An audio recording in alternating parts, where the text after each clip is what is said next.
Hello? Hello?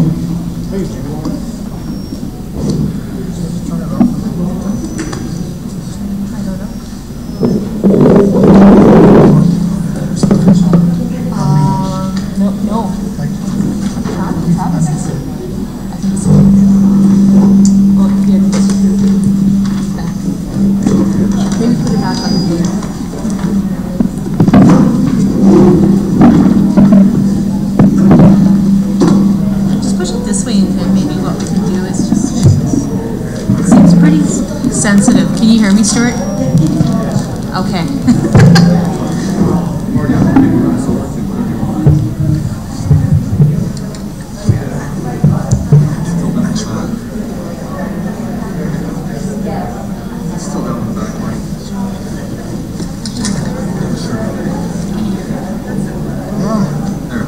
People dress me.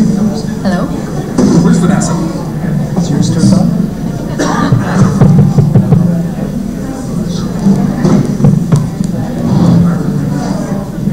Hello? Okay. Good evening, everybody. On behalf of the Jasper Park Chamber of Commerce, I would like to welcome you to this evening's candidate forum for the upcoming provincial election. My name is Brian Nesbitt. I'll be the moderator this evening. Before we begin, and in order to keep interruptions to a minimum, please turn off all cell phones or put them on silent. Thank you. A little bit more housekeeping. The washrooms are located to my right. There are 3 possible emergency exits at the back of the room on the right and the left. And beside the candidates table, out this door right here, out to the street.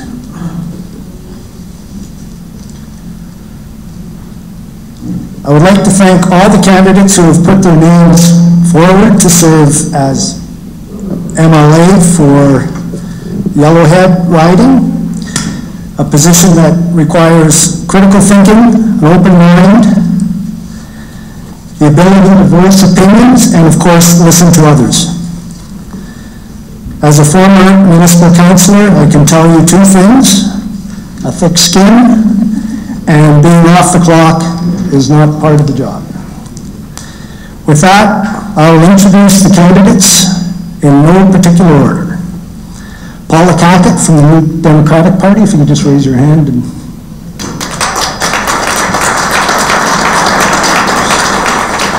Christy Damoka from the Alberta Party. Martin Long from the United Conservative Party.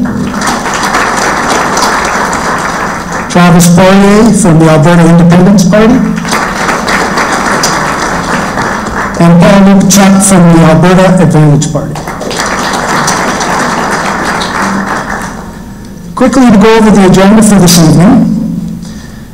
We'll have opening remarks from each candidate. Then we'll have a question period open to you. That will last approximately 2 hours with a break. And then closing comments from the candidates. Now, as in the case of any public forum, there are a few ground rules. And while in the way of our mayor here in Jasper, I was going to write a poem, but I think I'll admit it's probably in everybody's best interest that I just read the rules. So please bear with me. He does sing too, so. After opening statements, the candidates will receive, jumped ahead. Prior to the start of the event, candidates were asked to confirm the format, the rules, and the order of speaking for both the opening and ending sequences. This was done by random draw. Each candidate will begin the forum with an uninterrupted 4-minute opening statement.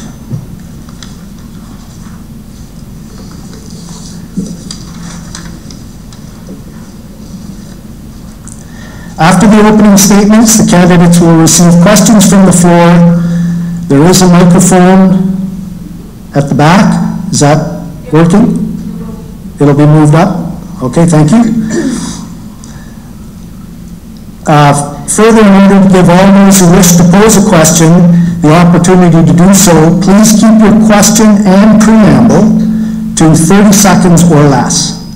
If asking a question at the microphone is not something you wish to do, there is paper and pencils at the back table over there. You can write them down, raise your hand, and one of the Jasper Park Chamber of Commerce Executive Board or team members will pick them up and bring them to me, and I'll pose the question. Questions should not in any way discomfort or embarrass the candidates.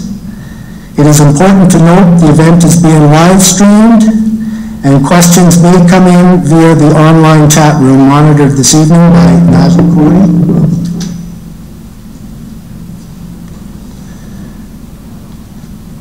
Questions asked once will not be asked again of the same candidate, and as moderator, I reserve the right to apply that rule as necessary. Note the candidates will have 2 minutes to respond to questions. You will hear a bell when time has expired. Can we hear the bell? There you go. Finally, please note questions will be answered by the candidate directed to do so in the question.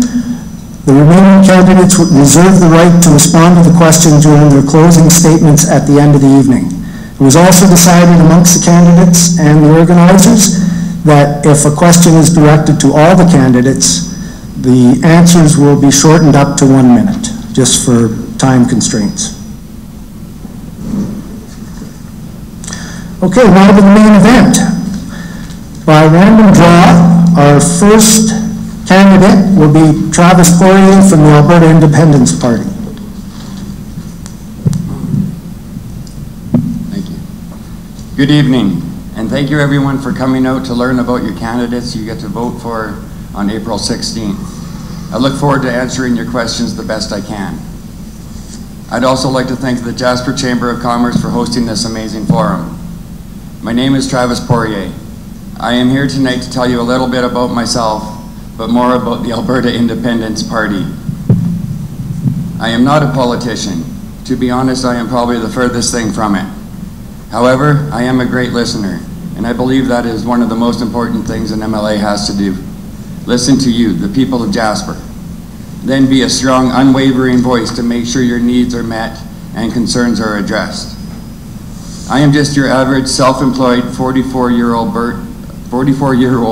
Albertan-born and raised married guy with 2 terrific kids. I got into politics to stand up for the little guy and those that could not stand up for themselves, as well as to help stop the end of the money mismanagement and corruption that has sadly become accepted in government today. In the first year after election, Alberta Independence Party will remove repetition and wasteful spending practices by reworking every level of every government agency. For example, combining the 3 divisions of police will make it an estimated 2.2 times more efficient, allowing us to hire over 2 times the officers for the same cost, meaning a safer rural Alberta. Operational changes such as this, combined with keeping over the $40 billion a year we send to Ottawa, never to be seen again, an independent Alberta will be able to offer its citizens benefits that will sound too good to be true. For starters, there'll be no GST or carbon tax. We would be able to have no tax on the first $45,000 personal income with a low 20% flat tax after that. As for business tax, that would be the lowest in North America, at only 8.5% domestic and 9% for foreign-based businesses. This will greatly increase investment in Alberta and help to rebuild our severely damaged economy. We will build refineries and factories. The closer to large oil supplies, the better, to produce quality, easily transportable products that can be shipped by road, rail, or even air, eliminating the need for pipelines, putting Albertans back to work. The Alberta Independence Party is just 3 weeks old tomorrow, but the concept and policies have been in the works since 2001. Of the 63 candidates we have running in this election, only 1, maybe 2 have any previous political background. We believe Albertans should work first, and will have a no immigration policy till we reach 3.75% unemployed. Not only will we have fully funded public and private schools, free public health care, and better roads, we will be able to fund more research into the needs of our precious wildlife and irreplaceable wilderness. As an independent Alberta, we will strive to find a balance between human development and making wildlife habitat a priority without the interference of Ottawa. I look forward to your questions tonight. Thank you.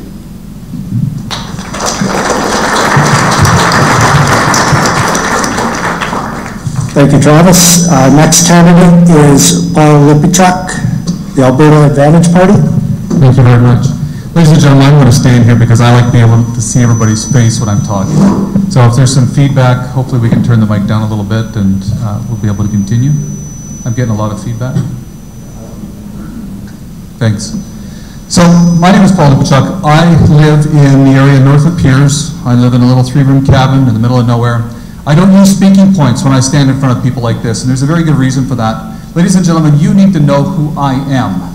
You need to know my values. You need to know that I can stand up and on a moment's notice, I can speak on your behalf. To you, for you, represent you. And that's really, really important. Ladies and gentlemen, I was at a forum a couple of days ago, and this was how to get a candidate elected forum. At that forum, somebody who's run many, many elections, run many campaigns, and got a lot of people elected, that person said, if you want to get elected, you have to mudsling against your opponents. You have to cause a fight, you have to cause a ruckus. And I said, but I don't mudsling. I believe in my friends up here. They may not have the same values that I have in the political realm, but they're good people and I will stand behind them. And I said, I don't mudsling. He says, do you know what we call people who don't mudsling in politics? We call them the loser on election day. I absolutely disagree. There are countless examples of people around this world who have never mudslung anybody and are winners every single day. Ladies and gentlemen, if you want to know something about our party, you're more than welcome and very capable of finding that on the internet. I'll tell you all sorts of things. But I'm going to speak from my heart when I'm up here. You ask questions about our platform, I'm going to tell you what I believe our platform is. I'm not going to quote you numbers. Anybody can quote numbers off of a piece of paper. You want to know a little bit about me? In the oil and gas industry right out of high school. I worked on a cyclone down in central Alberta. There I went to college. I've been a farmer. I've been a truck driver. I've worked in forestry. I've worked in oil and gas. I was a teacher. I taught, believe it or not, Microsoft Certified Systems Engineers program at the University of Calgary at St. and Nate. So there's another one to add to my list. I have a master's degree in leadership. Whatever. That's that post-secondary thing that everybody says, what's that letter behind your name? So a master's degree in leadership is a fun little thing that says, I can listen and I can talk. My master's was actually done, or my thesis was done, on nonprofit organizations in Alberta, specifically nonprofit agriculture industries that feed the agri-food industry that basically puts food on all of our tables. Pretty amazing. I got to work on a lot of boards, a lot of committees. I've worked in occupational health and safety committees, and I've been in board governance. I've been in law enforcement.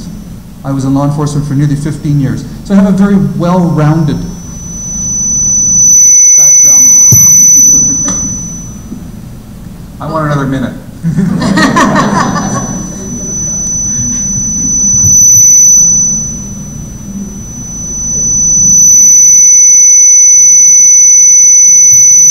Turn those ones off, maybe?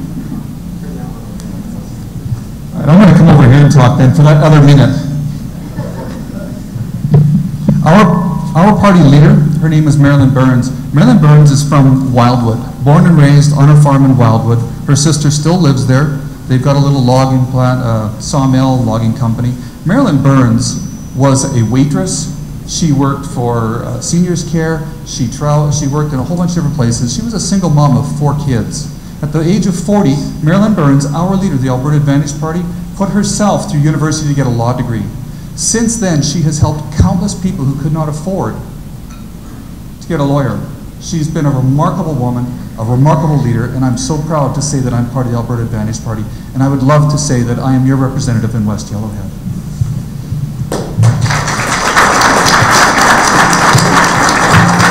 Thank you, Paul. Sorry for the inconvenience. Martin Long from the United Conservative Party. Oh, okay, there you go. Is that close enough? Thank you so much for being here tonight. It's great to see so many people so engaged and paying attention to the future of our province. My name is Martin Long, and I am the United Conservative candidate for West Yellowhead. I'm a proud husband of a public high school teacher, Vanessa, and father of twins, one boy and one girl, who were born just 9 weeks ago. So yes, my wife deserves a medal for me being here tonight. I came to Alberta to claim the promise of a better life through the Alberta oil field. I chose to leave the patch when I got the opportunity to work as an operator at Alberta Newsprint Company, which has allowed me to become a third-class power engineer and enables me to be at home more often and more involved in my community. It's been said that all it takes for bad things to happen in a democracy is for good people to sit around and do nothing. So I chose to get involved in politics in 2015 because I didn't want to be one of those people who sat idle while everyday Albertans were being treated with no regard. The past couple of years, as I've traveled around West Yellowhead and knocked on thousands of doors, I've talked to thousands of people who are concerned about their future. Whether it's young people looking for their first jobs, families who have taken pay cuts and seen a rapid rise in their cost of living, fixed income seniors who can't make the pension check go as far as it needs to go, or business owners who are barely holding on. They are concerned, and many of them are afraid. Something has changed in Alberta. Some say it's bad luck. Some say it's bad policy. I say it's government that has forgotten it is supposed to be here to serve and is therefore not listening to its people it's representing itself. Today, I'm happy to be part of the United Conservative team because we're a group that is creating sound policy and listening to the concerns of Albertans, as evidenced by our innovative policies to get the province working again. The United Conservatives have a bold plan to reignite the economy, create jobs, lower the tax burden on families and businesses, have strong public services, bring justice back to our courts, and improve our environmental performance. A bold yet realistic plan to get Albertans back to work and to stand up for Alberta.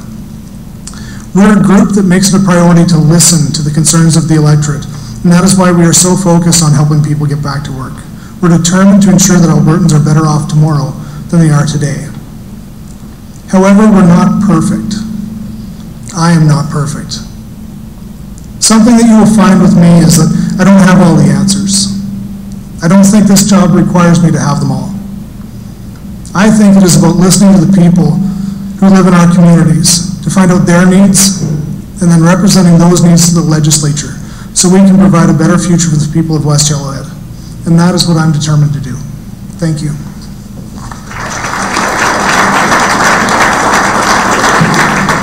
Thank you, Martin. Christy Gamoka from the Alberta Party is next. Can you hear me? Good evening. My name is Christy Gamoka, and I am your Alberta Party candidate for West Yellowhead. In this election, we are being told that there are only two choices in West Yellowhead.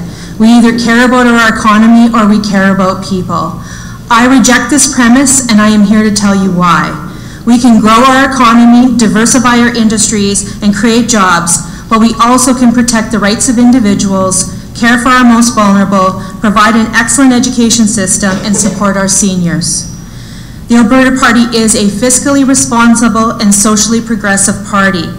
We believe in balance, but most of all, we believe in rolling up our sleeves and getting the work done rather than getting caught up in ideologies.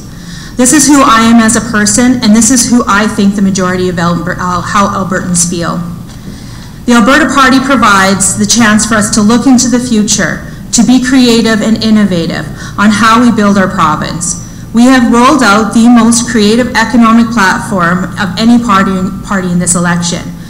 We want to fight climate change by using the carbon levy on heavy emitters as a chance to build responsible energy sector, explore even more renewable resource opportunities, and make real change to our individual behaviors. We have come out with the most comprehensive childcare plan that supports childcare by offering a voucher system so families get to choose their childcare options. It also supports families who choose to stay at home and will create the very first Ministry of Early Childhood I have spent my professional career working in the early childhood services, and I cannot wait to see how this will improve the lives of our children for the first 5 years. Our educational plan calls for the double amount of educational assistance in the classroom, will fund current enrollment as it happens, and tackle classroom sizes. I am passionate about education and believe that our plan will make a difference for kids. There was a gentleman in Hinton, and his name was Lou, who challenged us to have a more robust platform for seniors, and I believe we delivered.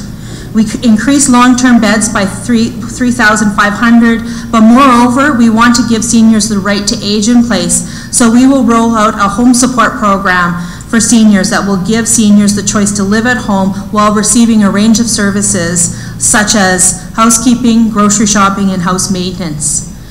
We are a business-friendly party and want to make Alberta the place businesses invest and bring back economic confidence into Alberta.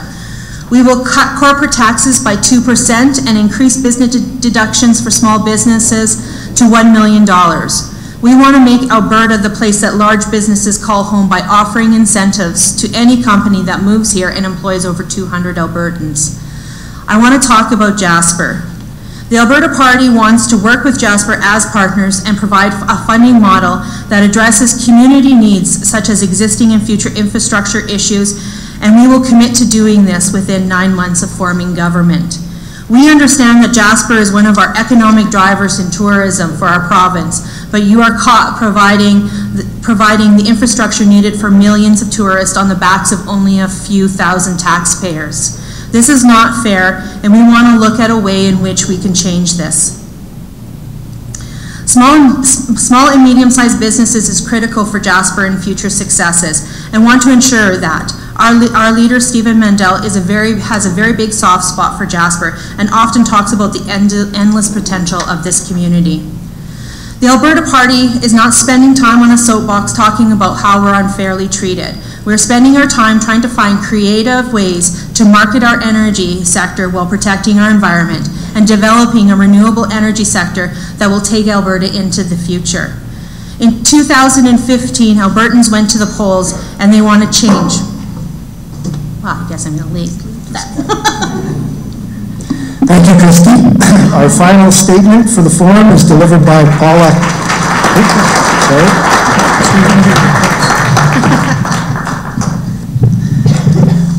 Final statement delivered by Paula Cackett of the New Democratic Party. Friends, it's an honor to be here with you on behalf of Rachel Notley. I acknowledge the Indigenous people after whom Yellowhead is named and the Métis people who share a deep connection with this land. I've spent my whole life here. I was born and raised in Jasper, and I now work as an emergency nurse in Hinton at the healthcare center.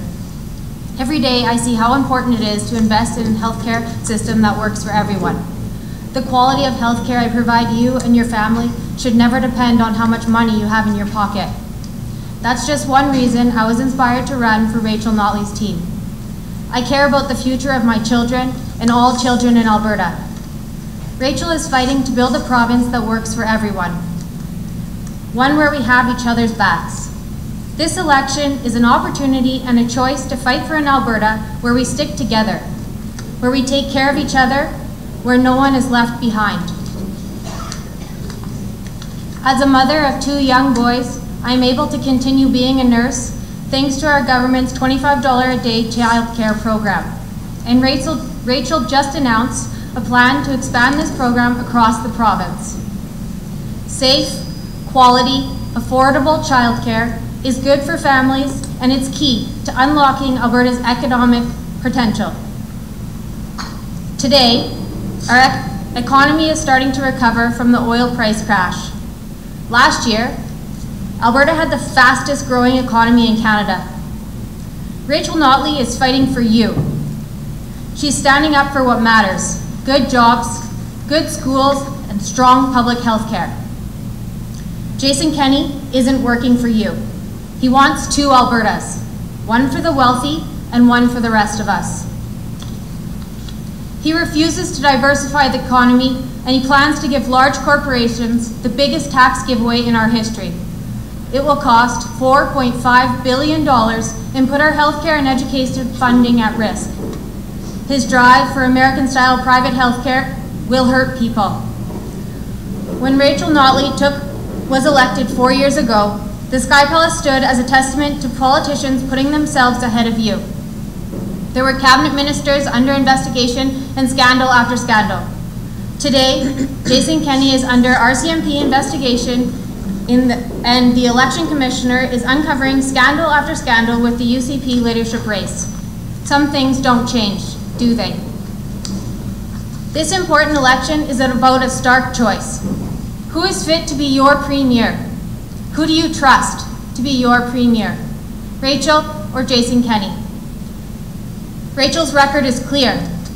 An honest government, integrity and leadership, good jobs, hospitals, and schools. Those are Rachel's priorities. Those are my priorities. You deserve nothing less. Thank you very much.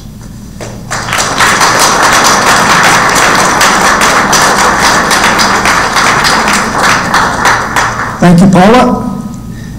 It is now my pleasure to invite questions from you, the electorate. Remember to keep your question and preamble short, no more than 30 seconds. They're setting up the mic right now at the back. Please avoid 2 questions, and follow-ups will not be an option. Live streaming is happening? Not yet? Okay. Or chat room? Not yet? Okay. We're going to take a break in an hour after halfway through the questions.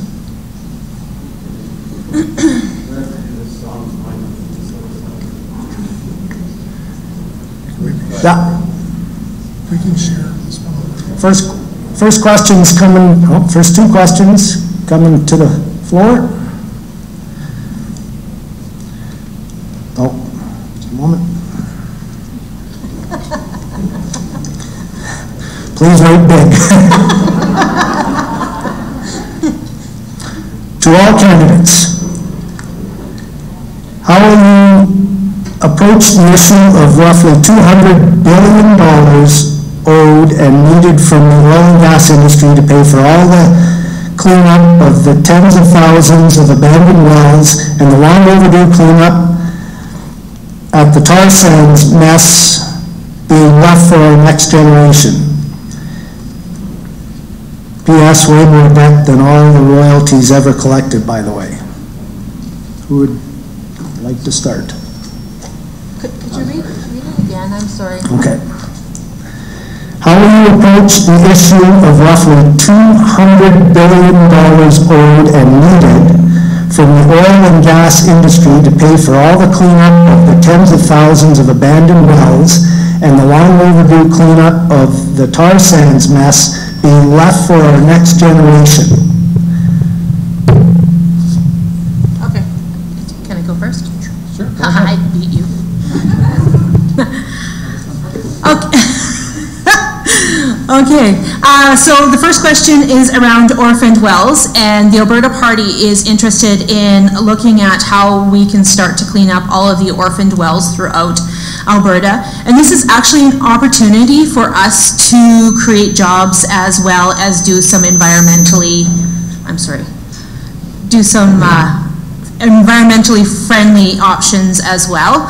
So that explains the orphan well thing. As far as the oil sands is concerned, one of the issues that I understand is that we used to just allow companies harry-carry to go up there and start producing, and so now we're way better at some environmental standards, and we have to continue to work on some of those reclamation standards so we are not leaving that mess for future generations.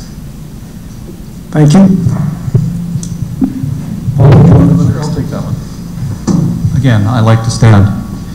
So with regards to the orphan wells, I'm not sure where the number $2 billion came from. I think it's considerably less than that, but there's 70,000 orphan wells in the province currently. Approximately 30,000 of those are viable wells, which means they could easily produce oil and or gas right now. The challenge is it's uneconomical for most companies to extract that oil or gas or that product and get it to market. One of the things that our party is looking at and is very serious about is establishing some new regulations around the orphan wells and getting them into the hands of smaller producers, allowing the transfer of those wells into small producers. We can use microgens setups to get electricity back onto the network. The natural gas can be pulled right off and put into a microgenerators. The microgenerator system, there's countless examples of it. We use it in the oil field all the time at our sites.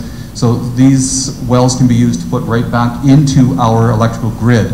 Additionally, some of the smaller wells that are producing oil, we can pull the oil off that, put it back into market. Generates about $75,000 a day in income for the province. Thank you. Travis, you had your hand up? Yeah, I'll go. As for the abandoned wells, I worked in reclamations in the oil field for quite a few years, did it myself. It's quite an extensive process and it's ongoing. And every oil company, if they drill a well, it is their responsibility to clean it up, and we will fight for the people to make them do that. As for the oil sands, with the new technologies they have out, not requiring steam or heat to extract the oil, we will be continuing to clean up the oil sands and turning the oil sands into viable pastures and farmlands. Thank you. Thank you, Travis. Martin? We'll work with, is this on? Yeah.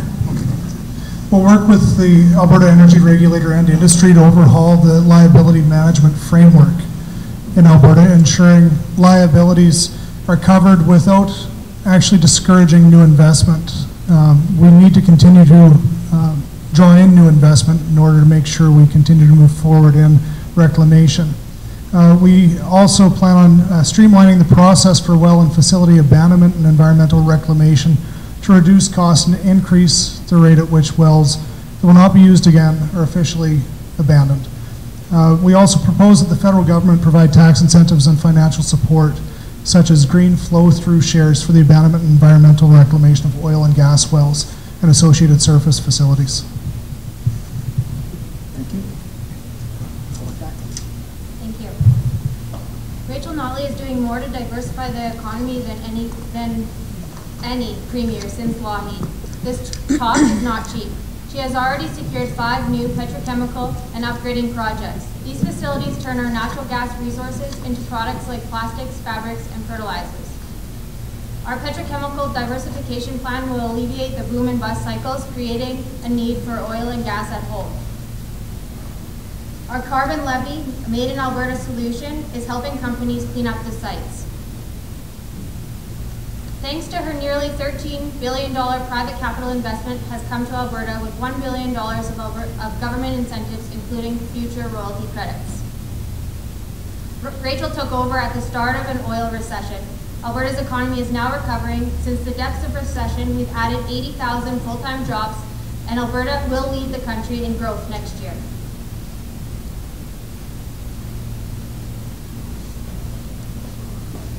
Okay, thank you.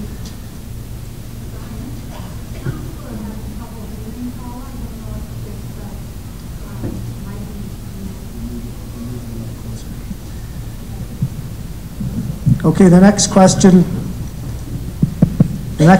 from the floor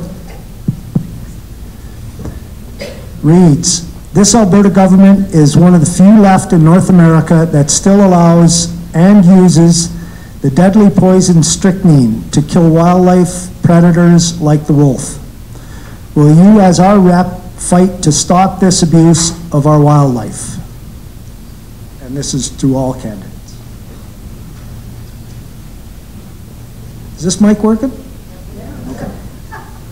I believe strychnine shouldn't be used for anything to kill anything, because once you kill the first thing, it kills everything else that eats that thing, so I will definitely fight to ban strychnine. Thank you. Thank you. Born and raised here, I love the wildlife and our animals, and I definitely will advocate to ban that. Anybody volunteer next? Mark? Paul? As a Fish and Wildlife Officer for 15 years in the province of Alberta, I have seen countless examples of where predator control is required and necessary. Strychnine is a very effective toxicant. It is managed with some very, very serious guidelines and restrictions that prevent, and I know this for a fact because I've done it, prevent cross-contamination and cross-poisonings. I will not stop that unless there is another viable option to take care of our agriculture and our wildlife. And that's all I have to say. Thank you. Thank you.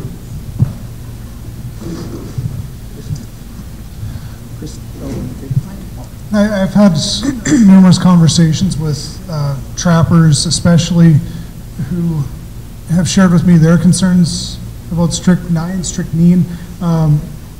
and the effect that it has on subspecies that they witness. And that's my approach, is actually to engage the people who are seeing it and who are involved, engaging the stakeholders, and try to come up with the best solution to take care of some of the issues that we're having. Obviously, wolf population is attributing to the demise of the caribou herds as well. So for me, it's best to engage the stakeholders involved to help sort out the situation. No, I better not put that one by that one. That's just going to end badly. If I have this confused look on my face, it's because I believe that I just had a conversation with somebody from Forestry Environment who said that strychnine was under full review in terms of the procedures and policies around it. And so I guess that maybe that's why I'm just a little bit confused, because I believe that that kind of work has already been put into place as to the rules and regulations around it.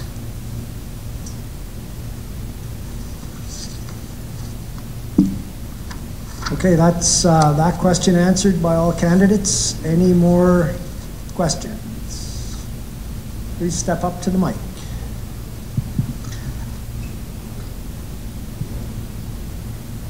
Hello. Well, I can protect. This comment is regarding choice in childbirth. Midwifery saves healthcare dollars and is proven to be effective and safe for all low-risk pregnancies. Our province currently operates with a funding cap, which has approximately 2,500 women in Alberta left on a wait list. We don't even get that far here in the West Yellowhead. We have no funding allocated from Alberta Health Services for midwifery.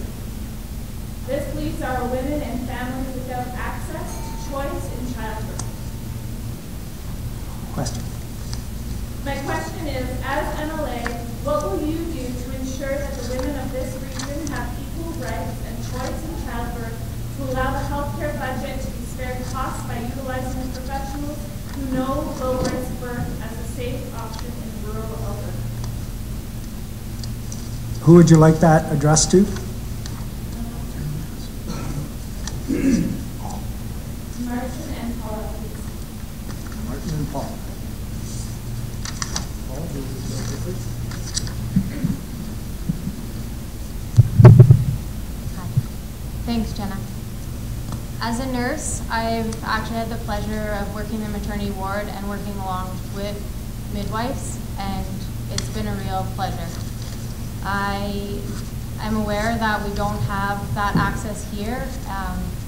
I believe that it would be a nice, something nice that we should offer our constituencies. I would continue to advocate for those rights within the New Democrat government and work towards that for you and the women in this riding. Thank you. Martin? Actually, I have a couple friends over by Whitecourt who have done the midwifery program, and I've had a few conversations with them. I think that is a fantastic way to help women at home, and being a new father, I wish that we had that option as well, but twin pregnancies carry a lot of difficult situations. But yeah, I will definitely be advocating for that and many other things that some consider unconventional forms of healthcare, but that we definitely need to consider for options going forward. Thank you. At the end of your closing statements.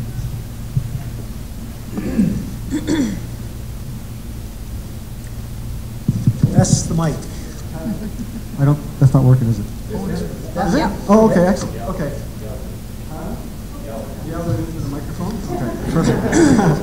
I have a simple question for all the candidates. I would like each party's plan to tackle climate change in the time allotted, obviously. Thank you. He would like to know each party's plan to combat climate change in the 2 minutes, 3 minutes allotted. Can I go first on this? Yes. In independent Alberta, we'll look at climate change as a viable thing and we'll put the resources needed towards combating it efficiently.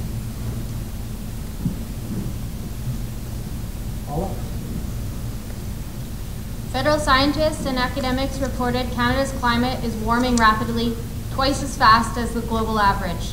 Climate change is real. The Slave Lake Fire, 2013 Calgary flood, the Fort McMurray fire, they are all climate-related natural disasters. Our Made in Alberta plan is working.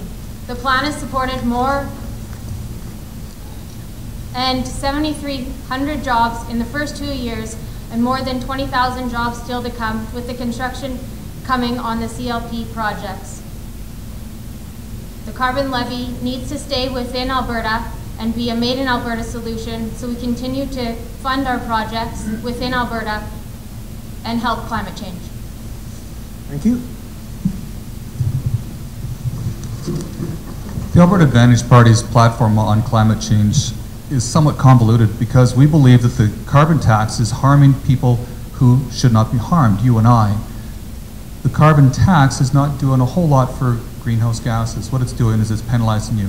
Our plan is going to be phase out the carbon tax and focus on high emitters, put programs in place that's going to help them increase their clean energy production, and focus on additional clean energy through incentives and tax rebates to get clean energy working for us. Thank you. Christy? 60 seconds on climate change. I don't know, but let's try. So our platform comes out on Thursday. You can look forward to geothermal platform, which I'm pretty excited about. But one of my biggest passions is that this province is decades behind on recycling legislation. We are recycling things that we have no product. We are storing them in large warehouses throughout this province, and we need to get with it. We are the only province that doesn't have a manufacturer responsibility legislation, that the manufacturers are responsible for the end of life of the products that they make. And this is something that needs to be addressed. This is something small, but it's something that we do every day that has a huge impact in how we live. Thank you, Christy. Martin? We're going to bring in a new technology innovation and emissions reductions regime for large industrial emitters in Alberta, effective January 1st, 2020. This is going to tackle the large emitters because they're responsible for about 60% of Alberta's greenhouse gas emissions. We will have them meet targets of reducing their emissions by 10% compared to 2016 and 2018, and then 1% per year after. We'll also require the large emitters in electricity sector to meet as good as best gas performance standard. Thank you. That was everybody on climate change. Any further questions? Nope.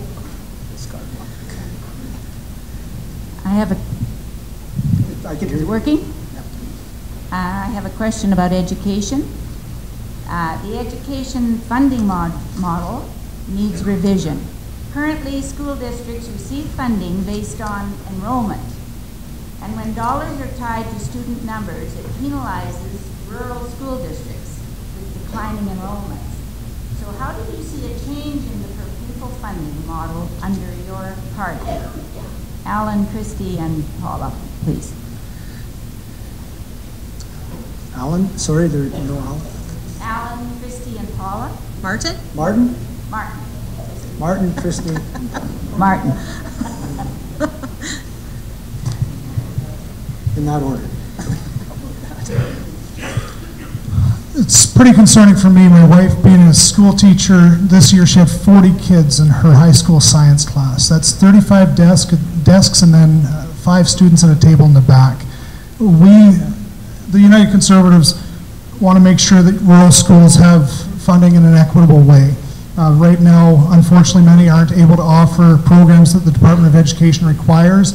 Therefore, families will move away, which makes the problems worse. So we will determine how to make the modification of the funding model to help solve these challenges. I have a huge passion for education, so this is something that I have spent a lot of time talking to the Alberta Party about because I wanted them to get it right.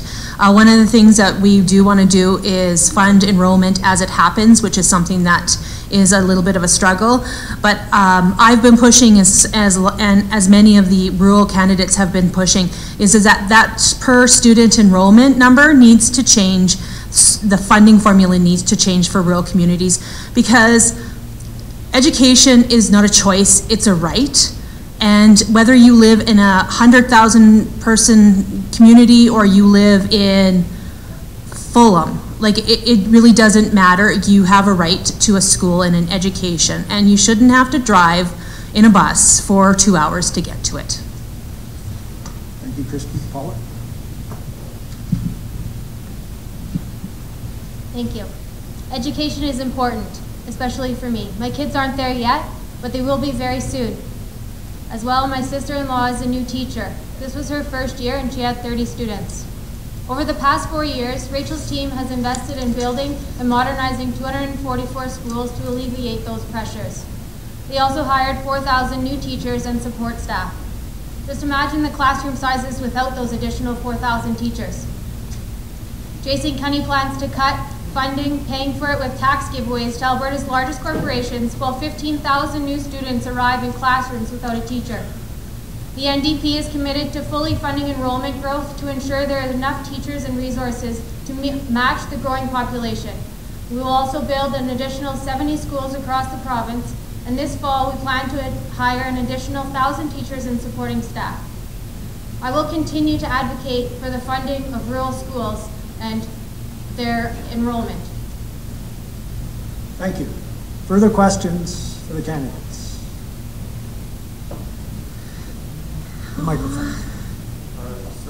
My question is for Martin. I want to know if ageism is illegal in Canada. Sorry. So could you're going to have to speak up. We can't hear you up here. Ageism is illegal in Canada. You can't discriminate somebody because of their age. Jason Kenney wants to cut the minimum wage for people under 18. How is that not legal? Martin? I've had numerous conversations about this. Currently, we have 35,000 unemployed youth in our province. I've talked to business owners who are unwilling to hire youth based on the minimum wage increase being at $15 an hour. They don't believe that it's the right value for people starting out a new job. What our party has presented is lowering the minimum wage to $13 an hour for those 17 and under starting their first job, so we can help them get into the workforce and develop the skills that they need to move forward. Thank you. Any further questions from the floor? Any? Yeah, go ahead. The microphone. I'm going to give everybody there a shot at this climate change question again, with a little different angle, except for Paula. I want to hear a little bit more about a mechanism independent of the carbon tax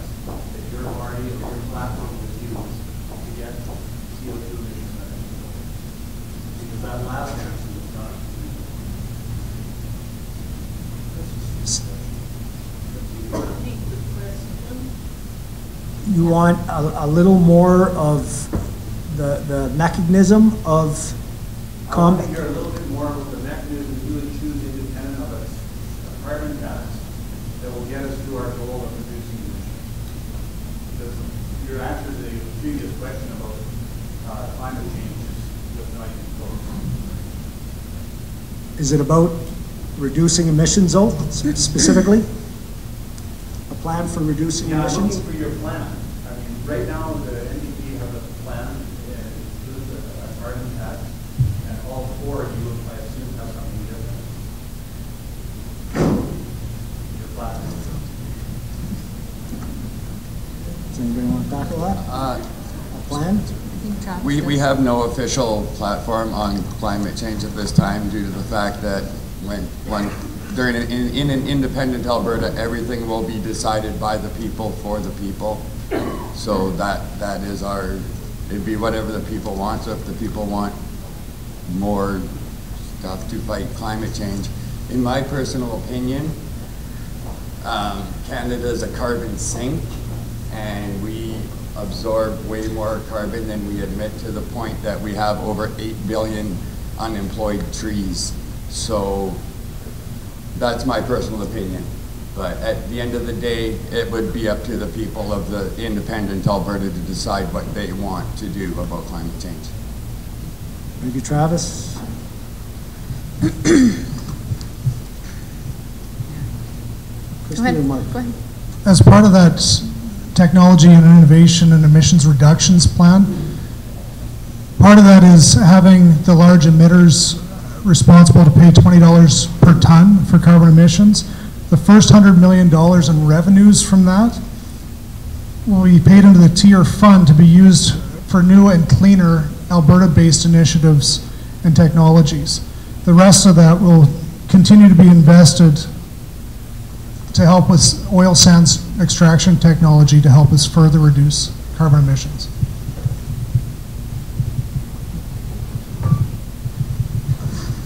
Christy, are you being a chicken? I think Christy's being a chicken on this one.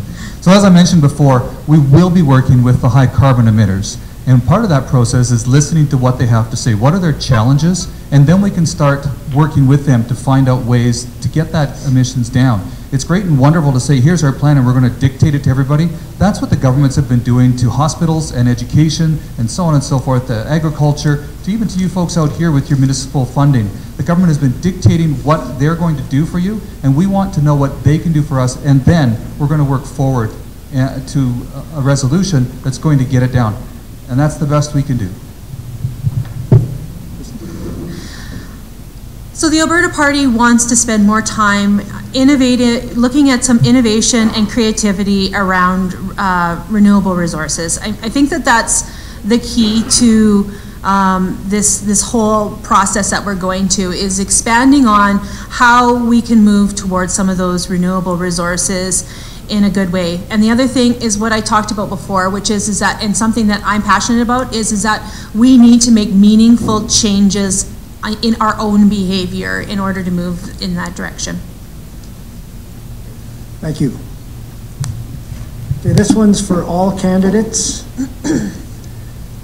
What are you doing about healthcare cuts? Example, pharmacists. What are you doing about shortages of medicine? So we'll go with the shortages of medicines. Who'd like to go first? Travis. In an independent Alberta, there will be funding for medication. If Albertans need it, they will get the money for it. Plain and simple.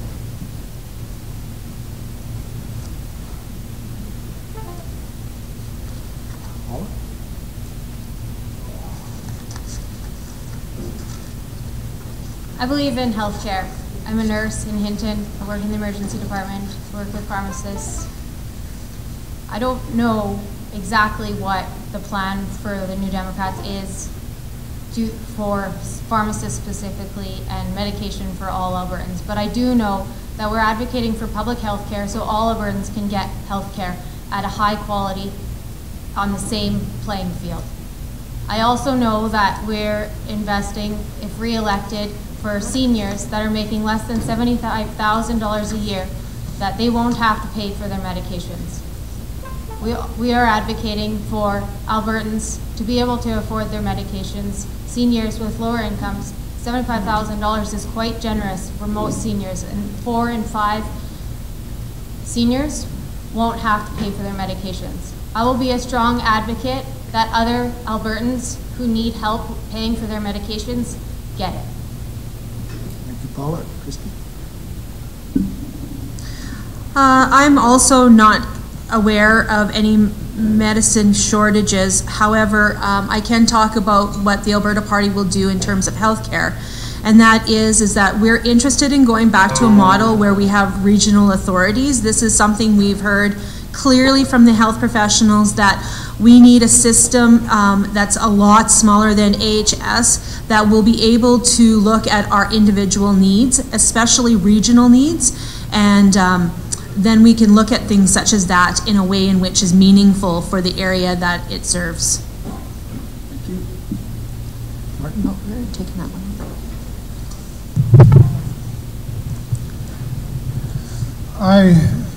In the last few years, have talked to a number of pharmacists, and based on my conversations, I believe they're a very underutilized, valuable resource for our healthcare. The fact that one example that I think of is people who go in to see a doctor to have a prescription renewed year after year after year that never changes, when pharmacists believe that they can take that off the hands of the doctors and help reduce wait times. I don't have an answer for you today on the shortage of medicines and what we'll do, but we do hope to improve patient care and outcomes. And Paul? I'm not aware of any shortages of medication. I am very aware of the senior situation and how seniors are struggling to pay for medication. My parents are well into their 80s and approaching their 90s, so I'm very aware of that, especially when I go down and pick up their medication for them. Our plan is very similar to the Alberta Party, where we're going to have a minimum limit. We're going to have income sharing for our seniors so that more people can obtain their medication free of cost. And we're going to be looking at focus groups with our healthcare professionals. So we're talking the ground level, mid-level people in our healthcare facilities. They know the responsibilities, they know the needs, and they know what the challenges are in their environment. And again, I'm not for dictating what the government is going to do. I'm for asking what they need us to do. Thank you. Okay, I have a question here on paper. It's got a long preamble, so cut me off at 30 seconds. As you know, our town serves as a major tourist destination for the province. We are proud to be in this chosen destination from worldwide travelers. Our vulnerability lies within our small population having to endure the added demands of these additional visitors on our town's infrastructure. Our infrastructure is built on 10 times what our residential population requires. BC has 14 municipalities with resort municipality status. The funds coming in from this allow the community to balance its tax rates and have more sustainability. What would you, as a potential advocate for the community of Jasper, do to drive our need for resort municipality status? Who'd like to tackle this? Paula? I can understand that issue, and I've heard it a lot being in Jasper and door knocking and just living here. Alberta hospitality and tourism entrepreneurs are making our province proud, attracting visitors from across the country and globe. In fact, 2018 was a record-breaking year for tourist arrivals in Alberta. The visitor economy contributed $8.5 billion to the province's GDP. We, the Alberta NDP, want to help you continue to promote our world-class tourist destinations and support you to create even more new jobs so Albertans can earn a good living for themselves and their families. Supporting our tourism industry includes support for the municipalities that host many of those visitors. Under the NDP, the provincial government has provided the most generous funding to municipalities of any province in Canada. That said, the suggestions I have heard over the past weeks have a lot of merit. And these are certainly issues that I will bring forward in government.